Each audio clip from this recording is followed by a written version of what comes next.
What we're really here to talk about is the how. Okay, so how exactly do we create this world-shattering, if you will, innovation?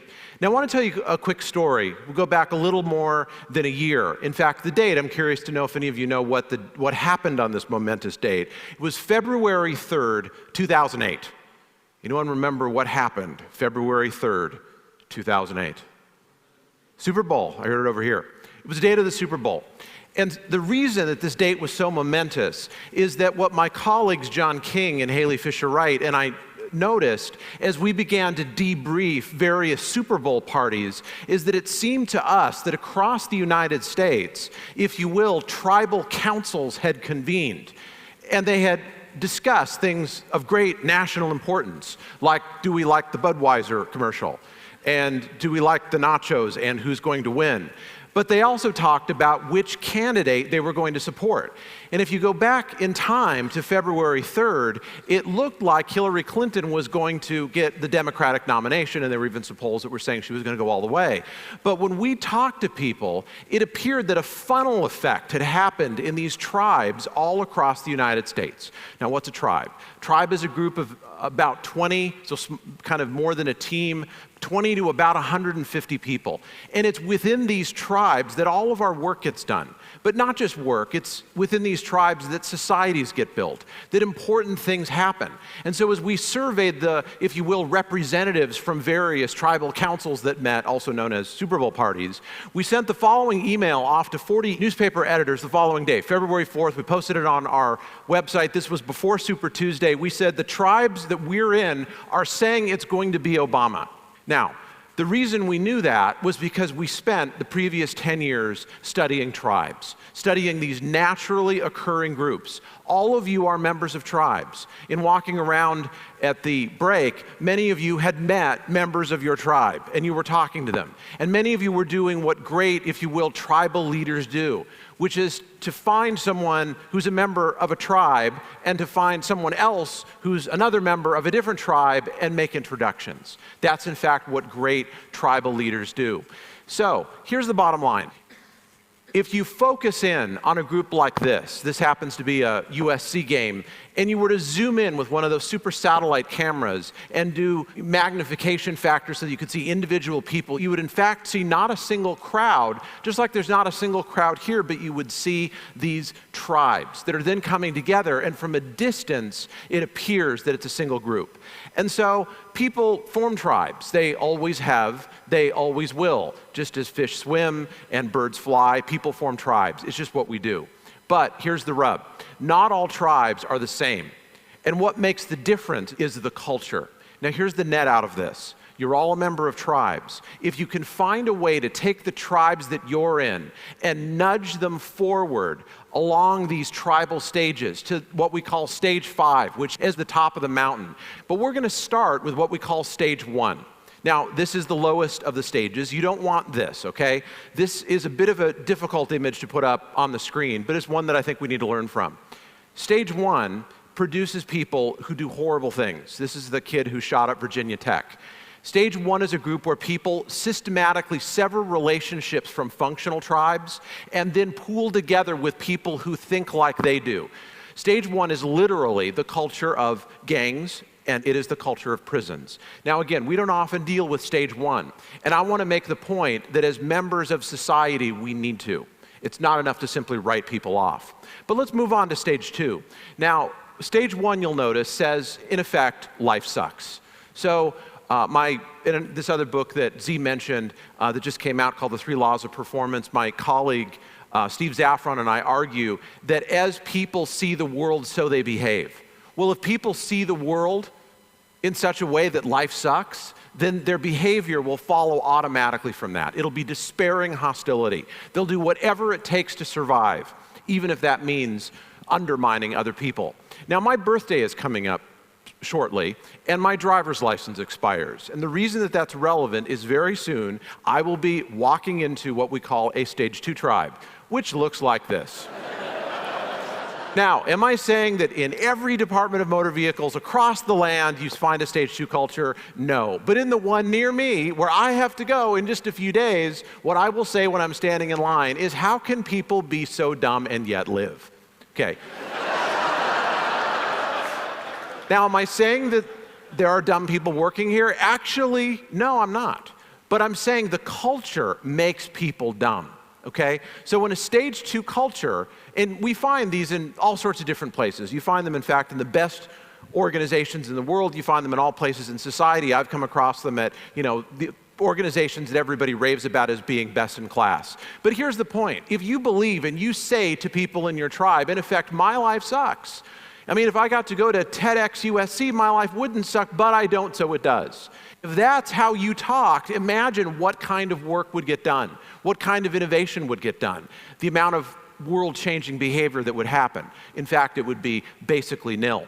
Now, when we go on to stage 3, this is the one that hits closest to home for many of us, because it's in stage 3 that many of us move and we park and we stay.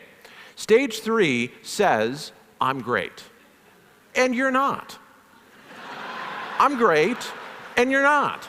Now imagine having a whole room of people saying, in effect, I'm great and you're not, or I'm going to find some way to compete with you and come out on top as a result of that. A whole group of people communicating that way, talking that way.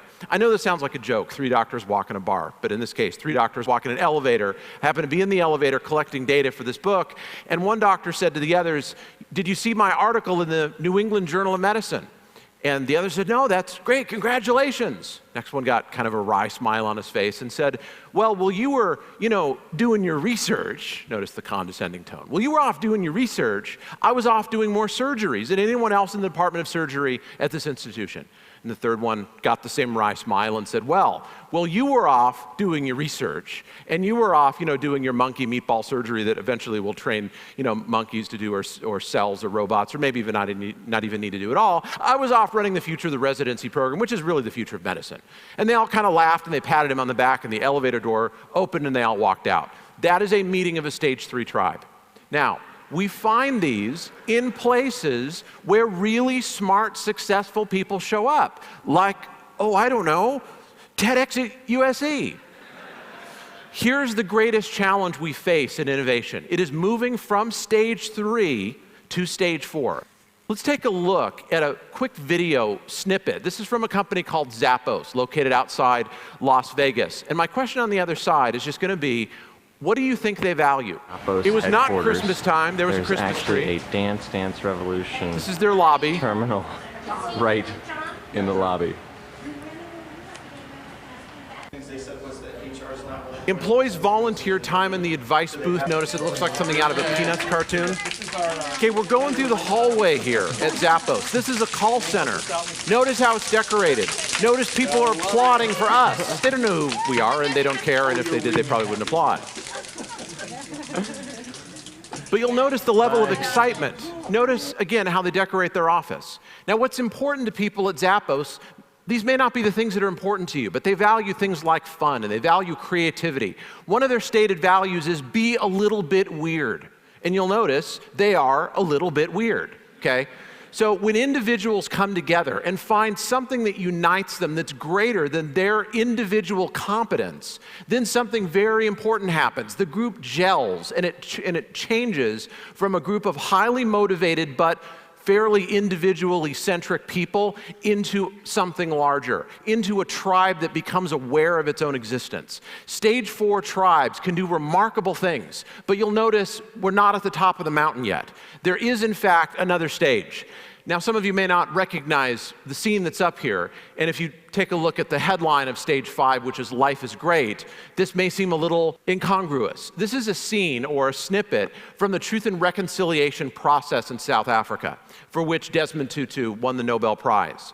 Now, think about that. South Africa, terrible atrocities had happened in the society, and people came together focused only on those 2 values, truth and reconciliation. There was no roadmap. No one had ever done anything like this before. And in this atmosphere where the only guidance was people's values and their noble cause, what this group accomplished was historic. And people at the time feared that South Africa would end up going the way that Rwanda has gone, descending into one skirmish after another and a civil war that seems to have no end. In fact, South Africa has not gone down that road, largely because people like Desmond Tutu set up a stage 5 process to involve the thousands and perhaps millions of tribes in the country to bring everyone together. So people hear this and they conclude the following, as did we in doing the study. Okay, got it. I don't want to talk stage 1. That's like, life sucks. Who wants to talk that way? I don't want to talk like they do with the particular DMV that's close to where Dave lives. I really don't want to just say I'm great because that kind of sounds narcissistic and then I won't have any friends. Saying we're great, that sounds pretty good, but I should really talk stage 5, right? Life is great. Well, in fact, there are 3 somewhat counterintuitive findings that come out of all this. The first one, if you look at the Declaration of Independence and actually read it, the phrase that sticks in many of our minds is things about inalienable rights. I mean, that's stage 5, right? Life is great, oriented only by our values, no other guidance. In fact, most of the document is written at stage 2. My life sucks because I live under a tyrant, also known as King George. We're great. Who's not great? England. Sorry.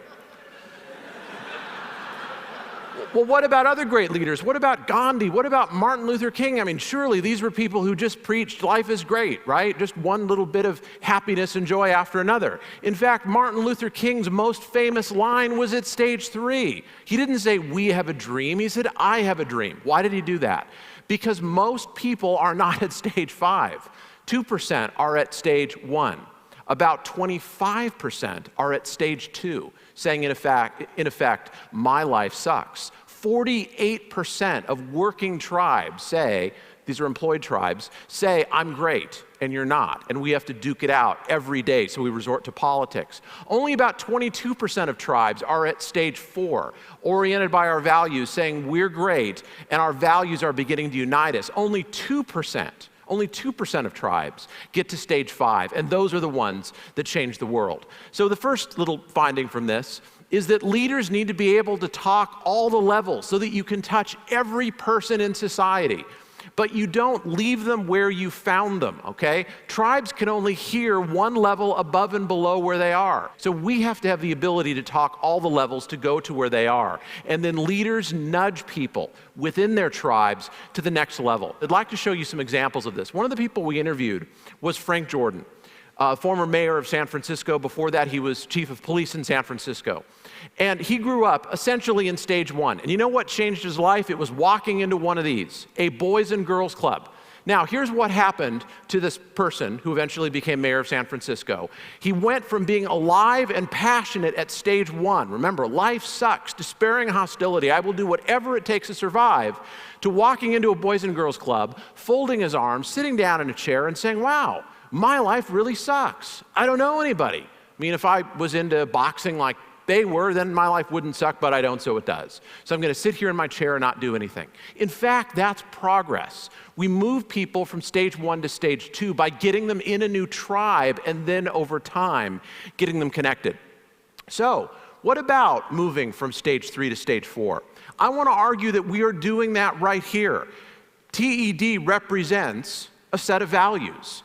And as we unite around these values, something really interesting begins to emerge. If you want this experience to live on as something historic, then at the reception tonight, I'd like to encourage you to do something beyond what people normally do and call networking, which is not just to meet new people and extend your reach and extend your influence, but instead find someone you don't know and find someone else you don't know and introduce them. That's called a triadic relationship. See, people who build world-changing tribes do that. They extend the reach of their tribes by connecting them, not just to myself so that my following is greater, but I connect people who don't know each other to something greater than themselves. And ultimately, that's to their values. But we're not done yet, because then how do we go from stage 4, which is great, to stage 5? The story that I like to end with is this. It comes out of a place called the Gallup organization. You know, they do polls, right? So at stage 4, we're great. Who's not great? Pretty much everybody else who does polls. Okay, if Gallup releases a poll on the same day that NBC releases a poll, people pay attention to the Gallup poll. Okay, we understand that. So they were bored. They wanted to change the world. So here was the question someone asked. How could we, instead of just polling, what Asia thinks or what the United States thinks or who thinks what about Obama versus McCain or something like that, what does the entire world think? And they found a way to do the first ever world poll. They had people involved who were Nobel laureates in economics, who reported being bored. And suddenly they pulled out sheets of paper and were trying to figure out, how do we survey the population of sub-Saharan Africa? How do we survey populations that don't have access to technology and speak languages we don't speak, and we don't know anyone who speaks those languages? Because in order to achieve on this great mission, we have to be able to do it. Incidentally, they did pull it off, and they released the first ever world poll. So I'd like to leave you with these thoughts. First of all, we all form tribes, all of us. You're in tribes here. Hopefully you're extending the reach of the tribes that you have. But the question on the table is this: what kind of an impact are the tribes that you are in making? You're hearing one presentation after another, often representing a group of people, a tribe, about how they have changed the world. If you do what we've talked about, you listen for how people actually communicate in the tribes that you're in, and you don't leave them where they are, you nudge them forward. You remember to talk all 5 culture stages because we got people in all 5 around us. Then the question I'd like to leave you with is this: will your tribes change the world? Thank you very much.